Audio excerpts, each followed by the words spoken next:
Welcome back to the Sub 220 Marathon Project video series. This is episode 7 and I'm Matt from Sweat Elite. Welcome back to, or welcome to, if this is the first episode that you are tuning into, documenting my journey leading into the Berlin Marathon 2022, taking place in 5 weeks' time now, where I'll be attempting to break 2 hours and 20 minutes for the marathon in Berlin and sharing absolutely everything that goes into trying to break 2 hours and 20 minutes for a marathon. One of the coolest things about doing this video project is learning how many others out there are also doing Berlin with big goals. There's actually quite a few of you that are also trying to break 220 for the marathon. I've really appreciated those that have connected through the YouTube channel or through Instagram that are also trying to break 220. One of my close friends, Nick Bester from the UK, founder of Best Athletics, is trying to break 220. He's documenting his journey over on his YouTube channel. I'll share the link in the description of this video. And there's also Christian Ulrichsen from Norway, who has a 220 personal best, and I think there's 6 or 7 others that have sent messages via Instagram and YouTube that will be joining the pack going through in 110, thereabouts, within 5 or 10 seconds at Berlin. And I hope that everyone else out there running the Berlin Marathon is healthy and well and tracking towards your goal at Berlin. As mentioned, this is episode 7. Thanks for tuning into the last episode. If you did so, the shoe review I did for Top 4 Running. This episode features footage from a 15k time trial on Friday of last week. I will soon share the whole week in training, answer the 3 favorite questions of the week. But before doing that, I want to thank the 2 sponsors of this video series that are bringing it to YouTube for you to view. Encompassing textile innovation, pioneering design technology, sports science, and the real-world experiences of runners. Soar Running Apparel is the main sponsor of this video series. Soar Running design and produce running apparel that does justice to the commitment and passion of runners globally. I discovered Soar during the lockdown year in Australia. Some of my friends recommended that I try it out, and as soon as I ordered some and tried it on, I realized why people love the gear so much. I'm stoked to announce that this week we have a discount code for Soar Running Apparel, 15% off the entire store. You can find that discount code at the link in the description of this video, and of course the link to the website as well. I highly recommend Soar Running Apparel, especially for warm weather, and please do check out the Soar Running Apparel website at the link in the description of this video. Top 4 Running is the second sponsor of this video series, who have supplied me with all the shoes I'm training in and the shoes that I will race in at the Berlin Marathon on September the 25th. Top 4 Running is one of the largest online running retailers in Europe and stock all the top brands, all the top models at the lowest prices, and you can score even further discount on their already low prices by using the code in the description of this video. So please do check out Top 4 Running, and I'd really appreciate it if you purchased your next trainers or races at Top 4 Running. A huge thank you to Top 4 Running for sponsoring this video series. Before I go through the training week, that was the 7th week of 12 of the marathon specific training block, I want to quickly answer the 3 favorite questions of the week that had been submitted on the YouTube channel and social media accounts. Question 1, can you expand upon the idea that your marathon time is limited to your 10k time, something you mentioned your coach Rick Rojas firmly believes in? So this is probably quite straightforward to some of you, but for many of you it's probably not, so I'll try to explain in less than a minute. Let's take myself as an example of someone trying to break 220 for a marathon that is 3:19 per kilometre pace, or mile pace is about 5:19, 5:20 per mile. In order to break 220 for a marathon, I believe that you need to be able to run 10% quicker than that in terms of pace, more or less, for a 10k. So whatever you're able to run for a 10k, add 10% to that. That should be more or less your ability to run a marathon, give or take a few percent. That's just how people's physiology works. Some people convert a little bit better from 10k through to marathon, and that might be closer to 7 or 8%. That's quite rare. Some people are closer to 11 or 12%. Personally, I'm around 10%. I feel like most people are. So working backwards, I need to be able to run 10k in around about 3:02, 3:01, 3:03 per kilometre pace, which is 30:10, 30:20. Add 10%, 3:19 per kilometre pace is going to be my marathon pace. So if you're not able to run 10k with that 10% difference, you're going to really struggle to convert to your marathon pace being 10% slower than that. You're not going to be able to run, I'm not going to be able to run 3:10 per kilometre, which is 31 for 10k, and convert up to a 3:19. The paces and the physiology just doesn't work. It's just too close to your threshold pace. So using a second example of someone trying to break 3 hours for a marathon, which is 4:15 per kilometre, I'm going to stick to per kilometre in this example. You need to be able to run around about 353 per kilometre for a 10K. That's a 10% difference. 353 per kilometre, add 10%, 415 per kilometre, which is 3840 or 3850, something like that for a 10K. So you're really going to have to be able to run 3840, 3850 or 353, 352 per kilometre for 10K in order to be able to break or run 415 per kilometre for the full marathon, which is breaking 3 hours. So I hope that makes sense. I'd love to have the time to dive a little bit more into that, but hopefully that explains or gives the answer to that question. Question number 2, what is your nutrition plan for Berlin? So this is actually answered in the second half of this video. There's a short scene in the kitchen before the time trial that happened on Friday where I go through my nutrition plan that I currently have before Berlin, but hopefully next week we might have a special guest from one of the biggest nutrition brands in running join us on a call, I'm hoping. So stay tuned for that in next week's episode. A representative from Morton is hopefully joining to explain how they believe you should best fuel for a marathon before and during. So that'll be next week. Question number 3, when will you come down from altitude to race at Berlin, and are you moving from Boulder, in brackets, rumour? That's probably not a rumour because I have mentioned that on my social media at least once. But to answer the first part of that question, I'm coming down 2 weeks before I'm arriving into Europe, into Spain actually, for a 9-day training camp with Best Athletics, the coaching company affiliated with Sweat Elite. There's a bunch of runners that are running the Berlin Marathon and London Marathon, doing a training camp down there in Spain. Before I'm going to Berlin on the 21st on the Wednesday and spending 5 days in Berlin. I think that's an ideal time to come down from altitude. I don't think there is a correct answer there. Some people seem to feel sluggish between 3 days and 7 days coming down from altitude. I've never had that problem. I've raced really well. In fact, I ran my marathon best time 4 days down from altitude. But some people do mention that they feel really average between 3 and 7 days. That's not something I'm an expert in. There's plenty of information online about that.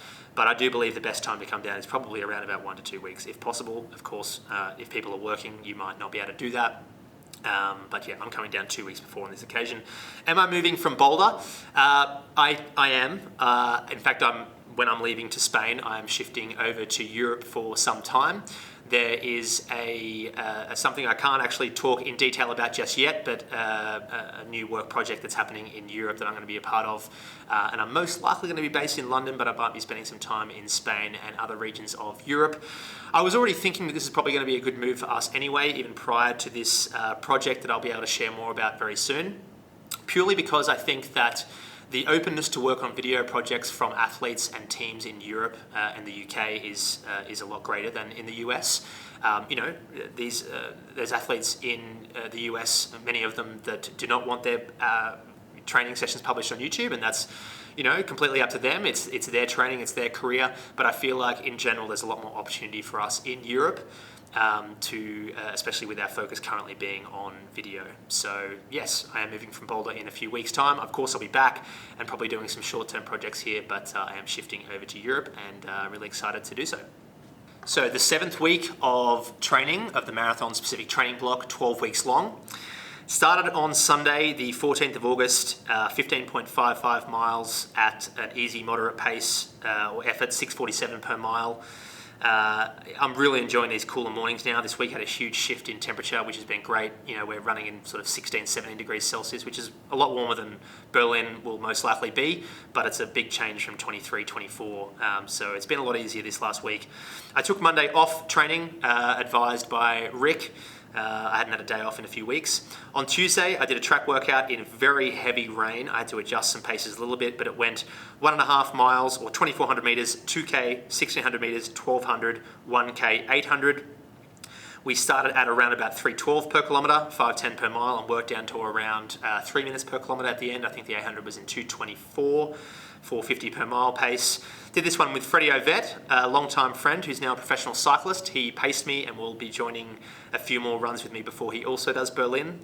He is, a professional cyclist, but wants to do a marathon every year and do a quick, short training block prior to, and it's been great to have him in Boulder doing some training over the last week and into the next few weeks. That was a good workout. Yeah, it was torrential rain that day. Obviously had to slow the paces down a little bit. The shoes were really heavy, and there were some periods where you could hardly even really see very far ahead of you. But fun workout nonetheless. In the afternoon, a 4.8 mile run at 7:18 per mile. On Wednesday, a 15.55 mile again, that's 25 kilometres. At 6:46 per mile, and I announced on Strava that I will definitely be going through the halfway in Berlin around 1:10. In the past, when I've shot for sub 2:20, I have typically gone out a little bit faster than that and rolled the dice for maybe to try to run a 2:17, 2:18, which I've felt that I've been capable of doing, but it hasn't worked. So this time I will be going out in 1:10 or within 10 seconds of that with some friends.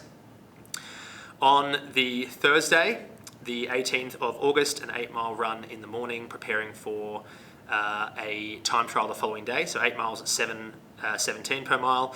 And then on the Friday, 15K effort, time trial, whatever you want to call it. We did call it a time trial, but at the end of the day, I probably ran this one at 95, 96% effort. And honestly, I did feel like in that last mile, I could have continued for a few more miles and probably pushed through to the half marathon mark if I needed to, which I think would have been a 69 low or a 68 high, which would have been a great run at altitude. But yeah, I think this was a good run. Lewis Orta joined me. You'll see the footage of that very soon. And Mark Parrish and my girlfriend Reem on the bike helped out with drinks and a gel. And yeah, I think that was a great workout. In the past, prior to some of the last marathons I've run, I've done 2x10K and 4x5K with 3 to 4 minutes rest in between each ones, and I was doing around about this pace, slightly quicker, and this was a 15K straight with no rest at that pace, so I think I'm tracking really well, and this was a lot warmer than I have in the past. Typically I've been preparing in much cooler months. And then on the Saturday was a 12.49 mile run, a little slower at 9 mile pace when Reem was doing a very long run preparing for Berlin as well. She's coached by Second City Track Club, Michael over there, who prescribes super long runs, so I joined her for the first part of her run, which was good fun as well. So that was the week in training. Of course, there were the gym sessions there as well on the Tuesday and the Friday afternoons, which I've been doing every single week. And now I'll transition over to the footage from the 15K time trial that happened on the Friday, and I hope that you enjoy the workout with Lewis Orta, Mark Parrish and Reem.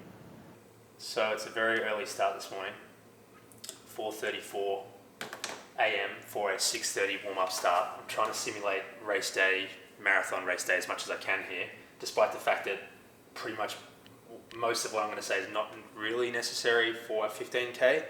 The amount of carbs I'm consuming, but I'm purely doing it to practice for the day, practice my stomach taking in this much carbs before and during. So so it's 4:34, 2 hours before the warm-up at 6:30, 15K time trial. Probably start at 7, so about 2.5 hours from the actual effort. So I'm going to have half a bagel, which is probably around 30 grams of carbs. Now, typically I have a banana, as you might have seen in the previous episode with it, but I completely forgot to buy a banana today when I went shopping. So I'm going to have half of this instead. This is equivalent amount of carbs and potassium in this Cliff Blocks bar. So I'm going to have half of that instead. It's not exactly the best replacement, but it'll do. It was lying around. And I'm going to have 1 serving of this Carbo Gain mixed with this electrolyte, both from Now Sports, I'm very thankful that they sent me a bunch of product here to help me during this training block. Now, this may look a bit scary and intimidating, Carbo Gain. It's really just maltodextrin, which is the main ingredient in Maurten. Maurten consists of maltodextrin, these electrolytes, potassium, magnesium, and sodium. They've got their own hydrogel blend scientific mix, which I don't think anyone can fully explain except the Maurten reps. So they do have an additional 20 grams of carbs per serving in Maurten. I'm having some Maurten products sent next week, so I'll start experimenting with that I'll use on the day. This is basically just a cheaper version of doing it that's very similar. So thank you to Now Sports. So 60 grams of carbs in that, roughly 25 in half a bagel. There's another 24 in 3 blocks. So about 110, 120 grams of carbs this morning. And I'm also going to have some Monster Energy drink, which is in the fridge, which is probably another 40 grams, probably half the can. So about 150 grams of carbs prior to. Not right now, I'll drink the Monster over the next 2 hours. I know, Monster Energy drink, I I'm a huge fan. I like the way that it makes me feel prior to a race. I only really use it on time trial days or race days. So that's, now in this time trial in a 15K, roughly 50 minutes, I'm probably going to burn through 150, 180 grams of carbs. So even in my current stores that are as a result of eating yesterday, pasta last night, pizza, I've probably got well more than that stored. So I actually probably don't need any of this, but again, it's just practice for the day. So I'm going to load these into the Lionel Sanders No Limits bottles. Huge fan of Lionel Sanders' channel. I'm also going to experiment with a product that's been sent to me from Florida, Salus Endurance Release Electrolytes. So these are slow release electrolytes, very interesting. So in a marathon, they're going to very slowly release over 8 hours, I've been told. So I'm going to experiment with these. I have already tried this the other day after a training run when they arrived. And the founder's been super helpful in explaining how it all works, and yeah, it's pretty straightforward. Obviously, just consume it, but the way that it slow releases is interesting to me, so I'm going to try that. Thank you to Salus. I'm going to have one of those packets beforehand. That's all for before. During, I'm going to have one gel. I don't know why I've got two out here, but I'm just going to have one gel. Again, not really necessary in a 15K because carbohydrate store is going to be enough, but I'm just going to practice for eating on the go.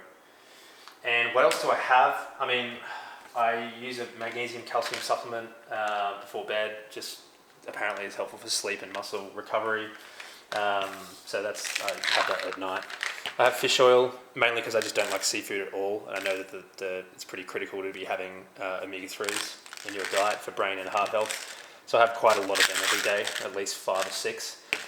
Another product that I've just recently heard about on a few podcasts is inositol. Apparently it's just good for sleep and relaxation and calming down. Yeah, that's all it is. I have that before bed. Andrew Huberman podcast, actually, I learned about that. And also Peter Attia, who's an expert in health and sleep. So yeah, they're not related to this morning, but I just thought I'd share that anyway. So that's the pre-workout, pre-race plan. And if it was a marathon, I would be consuming one of the Morton 360s, 80 grams of carbs per hour, ideally. That's the rough plan at the moment. And also at least one gel per hour as well. So it's 80 grams of carbs to gel. The Morton gels, I believe, are 25 or 30 grams of carbs. So 100 grams of carbs per hour. So I'm not doing that. I'm not going to consume so much during today. I'll probably just consume half of a serving of that, just to practice. But yeah, that's this morning. I've got 2 hours till we get started in this 15K. So Friday morning, 5 weeks and 2 days out from Berlin. We have a 15K time trial. It was to be 10 miles, but we've cut back to 15K. Rick's instructions. It's a bit cool this week, which I'm very happy about because I've been complaining to no end in these videos about struggling in the heat. So it's a little bit cooler. I think it's about 17 Celsius, maybe 64, 65. I'm lucky to have some company today in Luis Orto and Mark Parrish. They're joining parts of it. We'll check in with them in a minute to see what they're doing specifically, but I'll aim to do 15K starting around 5:25 mile pace, 3:25 per kilometre pace, and try and work down to say 3:15, 3:12 per K, which is 5:10 to 5:15 per mile, very roughly. That's the plan. See how we go. We've got a nice loop here, 3 laps of Celestial Seasonings area, and then add a little bit extra at the end to make it 15K. And yeah, see how we go. I guess that's a little bit quicker than marathon pace. It's supposed to be a time trial, so it'll be pretty close to 100% effort towards the end. And practicing everything I can for what the race day will be like. So I'll take a gel in the middle, even though it's not really necessary in a 15K, just to practice taking it on the run. Luckily Reem's here on the bike, so she'll give me the drink to take. Again, probably don't really need it in a 15K, but just to practice for the marathon. And yeah, looking forward to it. We'll see how we go. Hopefully I can average a little under 5:20 mile pace, under 3:20 per K. Let's hope. So, but Lewis is joining bits and pieces of it, doing a little bit of fartlek run, so we'll see what he's up to. What are you going to do, Lewis? So I'm gonna do a little bit of a fartlek / change of pace. How did you call it? You had the I think fartlek's the right word, but alternating pace tempo. Alternating pace tempo, I like that. So I think I'm gonna do 2K with him, and then try to run race pace 1K, and then come back 2K, and so on and so on. I don't think I'm gonna do the 15K. I think I'm gonna go to 12K because I have my time trial next week, and I work pretty hard on Tuesday, and I have a very long run on Sunday. So I think today is just more of a give him company, try to help him, and get a good workout out of it. So that's the plan. What's your time trial next week? How far? I have a 10K. So last week I did a 5K in 14:34. I wouldn't call it a time trial. I would call it a hard effort. So this next weekend I have a 10K, and I want to run around 29:50, which up here is not easy, but that's my goal pace for the half marathon. So hopefully if I can do that here, I will be comfortable enough and confident enough to do a half at that pace at sea level. So yeah, that's the plan. Let's see. You're gonna shoot for a PR at Copenhagen. Oh yeah. Yeah, fast field, fast course. Yeah, and I'm feeling in shape, so Yeah. I think it's time to do it. It's been 1 year since I started training with Rick, and I think now his training is like making sense, and my body is like assimilating it, and like it feels good, and I feel like I can run a PR. I don't know if it's gonna happen, but at least I'm gonna go for it. So 14:34 5K. It's a good indicator for sure. Yeah. Because at altitude, that's a good 20-30 seconds slower at least probably. So And it was like middle of a hard week as well. Yeah, it was like a hard effort, but like not all out either. So yeah, let's see how the 10K goes. I think the 10K can tell us more. Yeah. Because it's it's a 10K up here, so yeah. But I think it should be fine. So we'll see. I'm excited for it. Awesome. I'm back to the Alpha Flies today. I still haven't decided if I'll. I've still got a lot of time. What I'll race in Berlin. A few people have asked if I've tried the Alpha Fly 2s. I haven't yet. Just I haven't had the opportunity to. But I do have. I think I'll choose between the Alpha Fly 1 and the Adios Pro 3. I'm leaning more towards the Alpha Flies, but we'll see. I'm going to try them both a few more times and see how we go. But yeah, we'll get started in a couple of minutes. 7 o'clock. And nice conditions, no wind. Hopefully it just doesn't get too warm over this next 50 minutes or so. But let's do it. We're in K's. We're talking K's. Sounds good. 15K, here we go. 3, 2, 1, let's go.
Okay, try it in around 10 minutes. 10:01.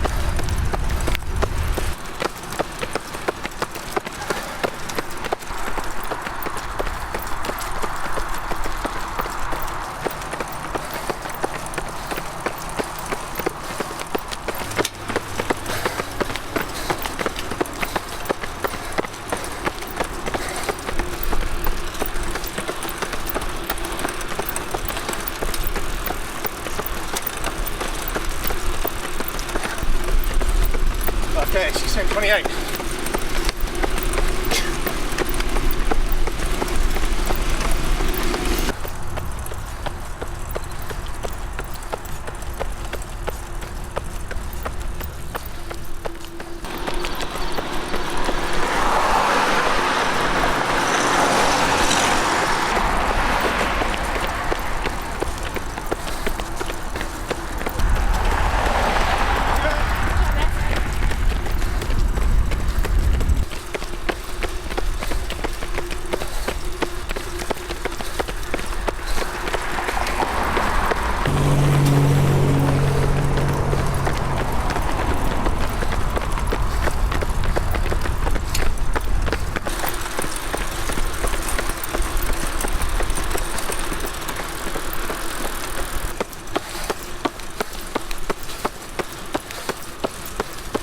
Are you at 10 point something? Almost 10k.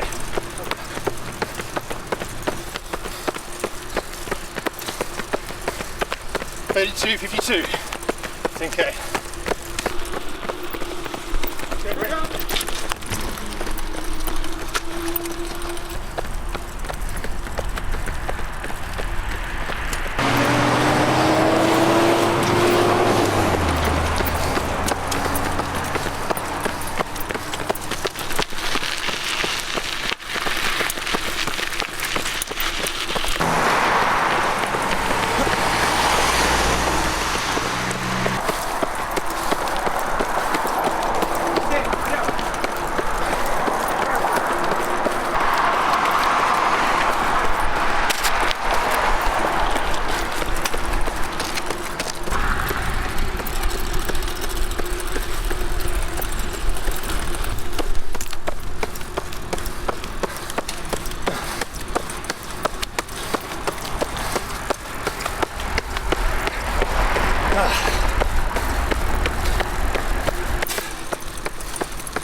This is what it's going to feel like at the end of the marathon. Gotta get used to it now. Nice one. Nice. That's good. There's a drink. 49:35. I have no idea what that means in terms of pace. I'll have a look at it in a minute. That was good. I mean, I'll be honest, I felt kind of average the whole way. At 7-8k in the middle, I was like, man, I went through a bunch of phases where I was like, I don't think I'm going to make this pace to the end. And then shortly after, I was like, I feel fine at this pace. So I went through a few waves of that. But in that last 2k then, it got hard. But I asked myself the question, sorry, post-COVID still, could I run to half marathon, like do another 6k? And I honestly think I probably could have. It would have been tough for sure, but I reckon I could have got to the half. So yeah, 3:18 per k average, which is like I think 5:17 per mile. So good Dove Lewis there the whole most of the way. So yeah, I'm happy with that. That didn't feel as hard as the 10k. The 10 it was a bit hotter than the 10k. But yeah, that was good. I was happy with that. I'll just quickly check the splits.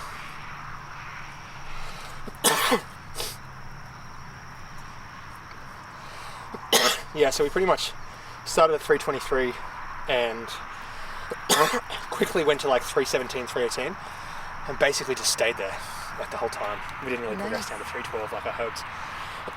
With that said, it's still pretty warm, so happy with that. That's great. I think before Indianapolis I did 2 times 10k at around that same pace with a 1k float between. So that was 15k straight at that same pace. So yeah, tracking pretty much similar. But that was right before Indy. It was like I think 2 weeks before. So we've got 5.5 weeks now. So yeah, that was good. Where's Lewis? Hopefully we can catch him. He was running well. It was a little bit of a. It was quite humbling seeing him just kick off every now and then at like 3-minute K pace. I was like, there's no way I could do that. But the guy's going to run 63 minutes in a few weeks, so I can't do that either. One day. Cool. We'll try and find Lewis and do a cool down.